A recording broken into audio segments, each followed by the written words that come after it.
महात्मा बुद्ध, जिनके बचपन का नाम सिद्धार्थ था, आपको बताया था कि उन्होंने अपना पहला उपदेश सारनाथ यानी बनारस में दिया था।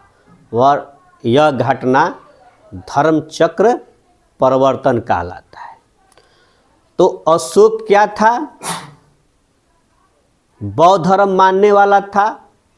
तो इस घटना को यादगार बनाने के लिए, किस घटना को? जो महात्मा बुद्ध ने अपना पहला उपदेश सारनाथ में दिया था, जो यह घटना धर्म चक्र परिवर्तन कहलाता है, उस घटना को यादगार बनाने के लिए अशोक ने क्या कर दिया?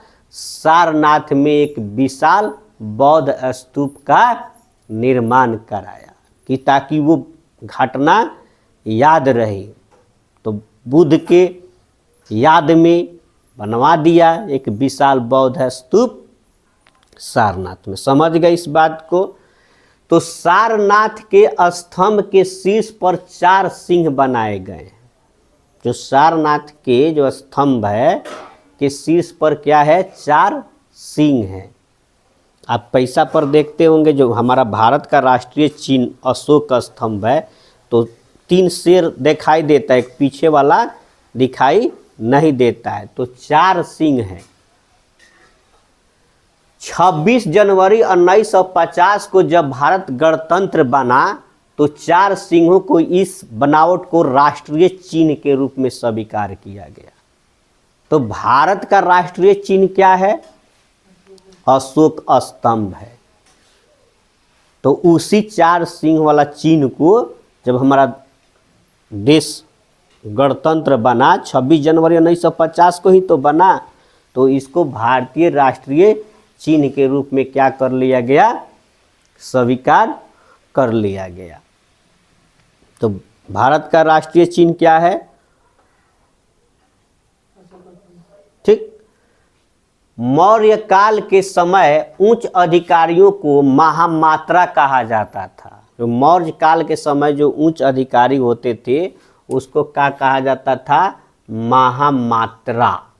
ये कई बार कंपटीशन में पूछा गया है कि मौर्य काल के समय जो उच्च अधिकारी होते थे, उनको क्या कहा जाता था? तो महामात्रा कहा जाता था। अशोक ने मध्य प्रदेश में सांची का स्तूप बनवाया है, जो सबसे बड़ा स्तूप है। जब मेगास्थनीज यूनानी राजदूत सेल्यूकस निकेटर का ये क्या था? राजदूत था, जो चंद्रगुप्त मौर्य के दरबार में आया था, जो भव्य वर्णन किया है पाटलिपुत्र का। तो मेगास्थनीज ने भारतीय समाज को 7 भागों में बांटा था। उस समय जो भारतीय समाज था, उसको 7 वर्गों में बांटा था। ये भी कई कंपटीशन में पूछा गया है। पाटलिपुत्र में स्थित चंद्रगुप्त मौर्य का महल मुख्यतः लकड़ी का बना था। तो जब उस समय मौर्य काल के जो घर होते थे, वो किसके बने होते थे? लकड़ी का। तो अब आप लोग सोच लोगे कि ईंटा ओटा का बना होगा, तो बहुत पुरानी बात है। तो इसका इसलिए इसको भी ध्यान रखना है कि पाटलिपुत्र में स्थित चंद्रगुप्त मौर्य का महल मुख्यतः लकड़ी का बना था।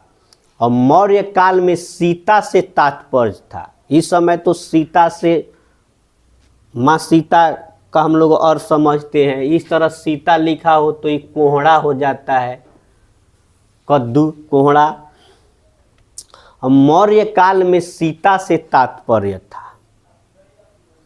राजकीय भूमि से प्राप्त आय। जो राजकीय भूमि से जो आय प्राप्त होता था, वहीं उस समय सीता का मतलब हुआ करता था। मास्की एवं गुर्जरा अभिलेख में अशोक का नाम क्या मिलता है? अशोक मिलता है। तो अशोक का नाम अशोक किस में मिलता है? तो मास्की एवं गुर्जरा अभिलेख में। अशोक के चौथे अभिलेख में भेरी घोष की जगह धम घोष की घोषणा की गई है।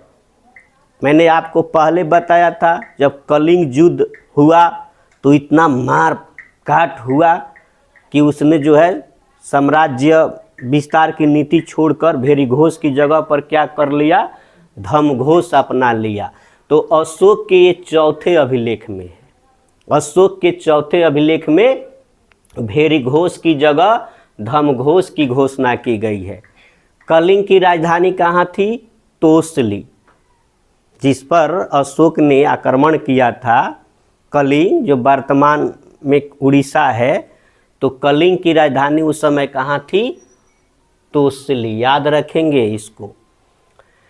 प्लिनी के कथन है कि मिस्र का राजा फिलाडेल्फस यानी टॉलमी टू ने पाटलिपुत्र में डियानीसियस नाम का राजदूत अशोक के दरबार में भेजा था। तो चंद्रगुप्त के दरबार में मेगास्थनीज आया था। अशोक के दरबार में कौन आया था? डियानीसियस आया था। और बिंदुसार के दरबार में सीरिया के शासक एंटियोकोस ने डाइमैक्स को भेजा था। किसको भेजा था?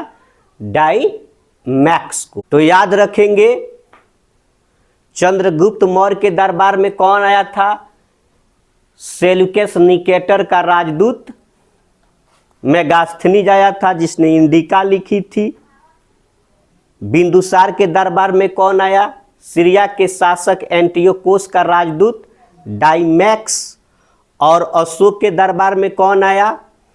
तो डियानीसिस नाम का राजदूत अशोक के दरबार में आया था। कहाँ का था वो? मिस्र का राजा फिलाडेल्फस ने भेजा था।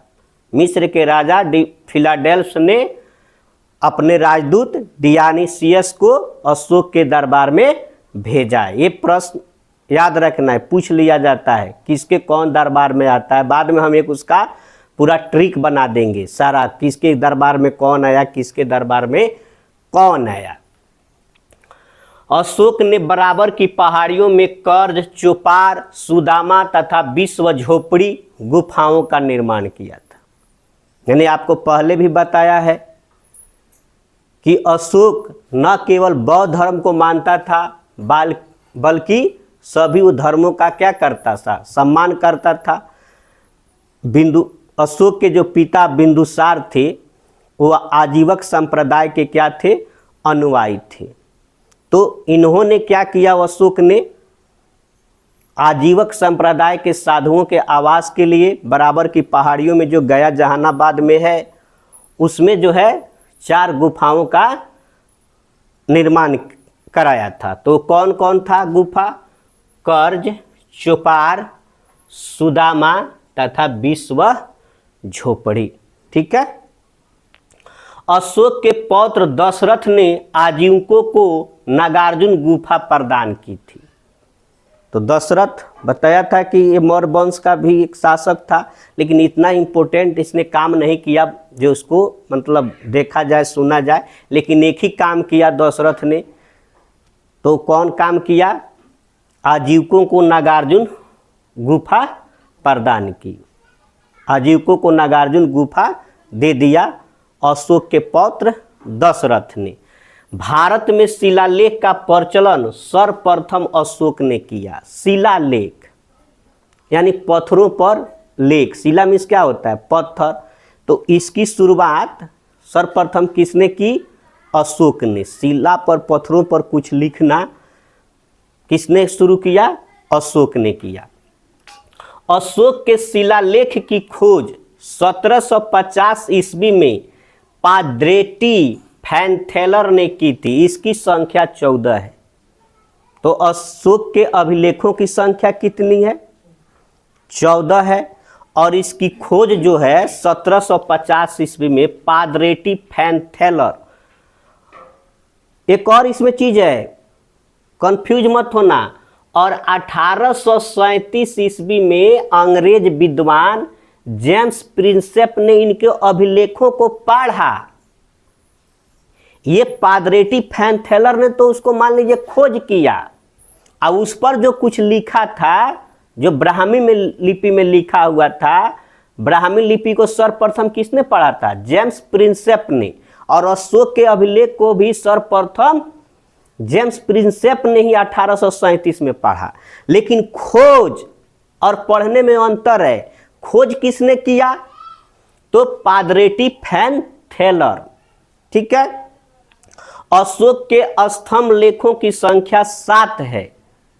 एगो अभिलेख है, एगो स्तंभ, माने जो खंभा खानी ऊपर और उस पर लेख, उसको स्तंभ न कहते हैं, स्तंभ लेख।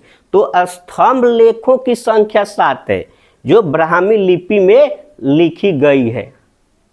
अशोक के अभिलेखों को 3 भागों में बांट दिया गया है। एक तो शिलालेख, जिनकी संख्या कितनी है? 14 है। एक स्तंभ लेख, जिनकी संख्या 7 है, और एक गुहा लेख। तो शिलालेख, स्तंभ लेख और गुहा लेख। तो अशोक के 7 स्तंभ लेख है जो खंभे पर, पिलर पर ऊपर की तरफ लिखा गया है। तो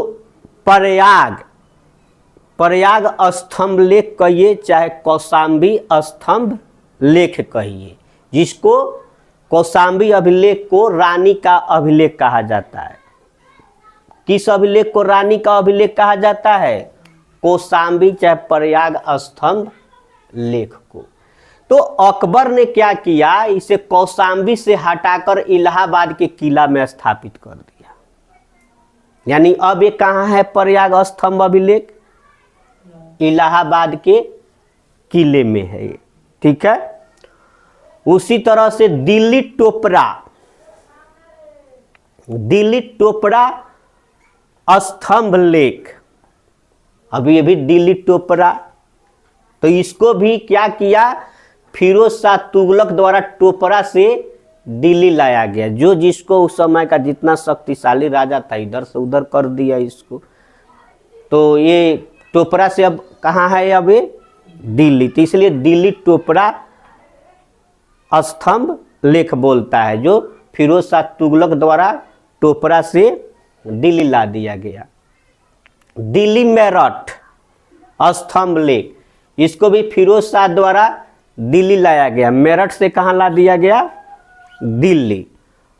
रामपुरवा और लौरिया अरेराज और लौरिया नंदनगढ़, ये 3 जो है अपने बिहार में है और पश्चिम चंपारण में है।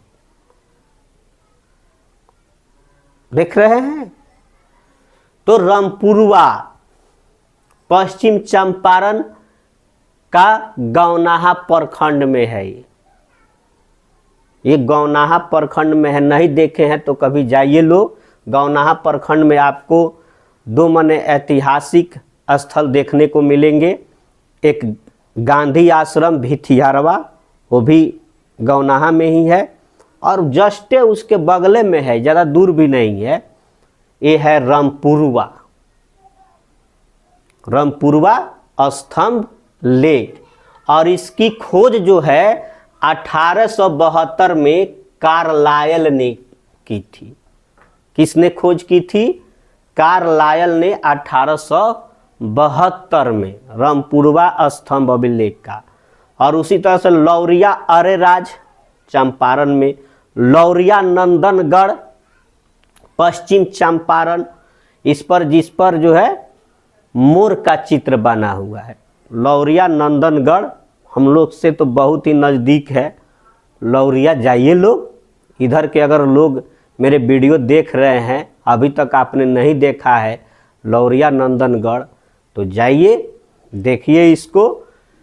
ठीक है। और अशोक का 7वां अभिलेख सबसे लंबा है। जो अभिलेख है, जो शिलालेख है, जो 14 गो है, तो उसमें सबसे लंबा कौन है? 7वां। 13वां जो है कलिंग युद्ध को उस पर दर्शाया गया है, कलिंग युद्ध के बारे में। और चौथे में क्या था? भेरी घोष के जगह धम घोष। तो ये 2, 3, 14 है, लेकिन उसमें सारा इम्पोर्टेंट नहीं है। अशोक का सार ए कुन्ना यानी कंदहार अभिलेख ग्रीक एवं अरमाइक भाषाओं में प्राप्त हुआ है। तो उनकी जो लेख है आपको पहले भी बताया है कि ब्राह्मी में अधिकांशतः, उसके बाद खरोष्ठी जो दाएं से बाएं लिखी जाती है, और ग्रीक और अरमाइक या आर्मेइक, ठीक है। और अर्थशास्त्र में चोर जासूस को कहा गया है। किसको कहा गया है? चोर जासूस को कहा गया है। और मौर्य शासन 137 वर्षों तक रहा। कितने वर्षों तक मौर्य शासन जो है मगध पे राज किया? 137 वर्षों तक।